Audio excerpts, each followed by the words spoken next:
Saksakalyan gunarnavasya Vande Guru Sri Charanaravindan.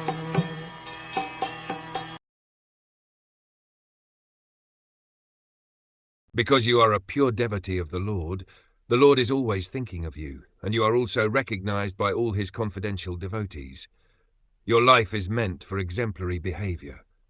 I am therefore surprised why have you undertaken such an abominable task. Dhruv Maharaj was a pure devotee and was accustomed to always thinking of the Lord.